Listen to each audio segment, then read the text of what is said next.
అపవాది ఎప్పుడూ కూడా మనుషుల్ని స్వహాతాగా ఏమి చేయలేడు. ఒకవేళ చేశాడు అంటే మనము లోబడితే తప్ప చేయలేడు. ఇప్పుడు ఉదాహరణగా చూడండి, పోల్చుకున్నాం. ఇలా పోల్చుకోండి. దావీదు ఉన్నాడు, బెత్షెబాను చూసి ఏమైపోయాడు? మోహించాడు.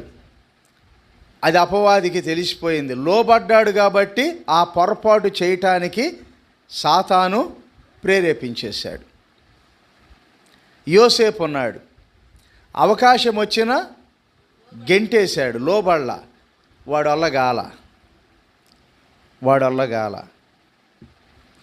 యోబు ఉన్నాడు, కానీ అపవాది ఏం చేశాడు? యోబుని నష్టపరిచాడు, వ్యాధిని కూడా కలుగజేశాడు.